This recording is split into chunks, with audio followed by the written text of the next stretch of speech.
Visit licensureexams.com and try our samples completely free of charge. Welcome to our Licensure Exams podcast.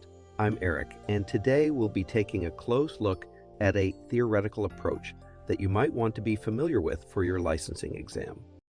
As requested by a podcast listener, here is a podcast on reality therapy.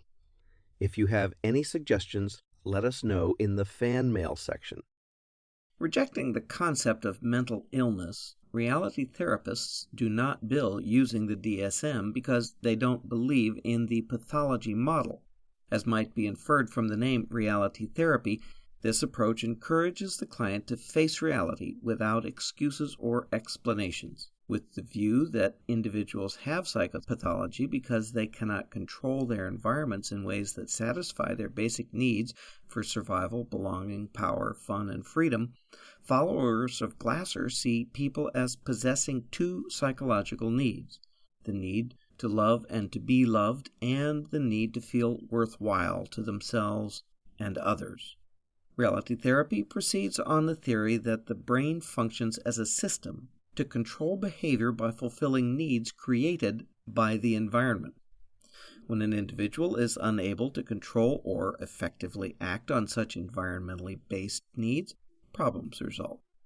Reality therapy seeks to help clients choose actions that satisfy their basic needs. In this model, behavior is an integration of a person's feelings, thoughts, and actions.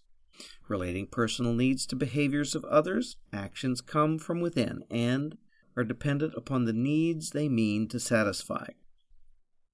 In addition to societal standards, every person is assumed to have a set of personal standards.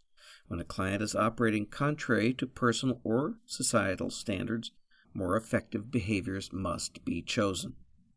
Therapy is an exercise aimed at greater fulfillment of the individual's needs. Since focus is upon helping the client make more effective behavior choices in the present, reality therapy considers antecedent experiences and outside forces to be of little importance.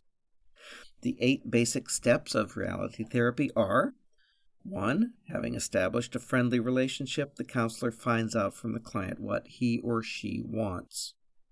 2. The counselor and client determine what the client is doing to achieve the desired end. 3. The counselor helps the client evaluate how effective his or her behavior is in achieving the goal.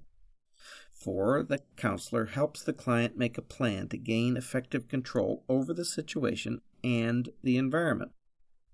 5. The counselor exacts a commitment to follow through on the plan. 6. Excuses for failure are not accepted. 7. If possible, the counselor imposes reasonable consequences if the plan is not carried out, such as temporary restrictions of freedom or temporary removal of privileges. And 8. The client is not allowed to control the counselor by simply giving up.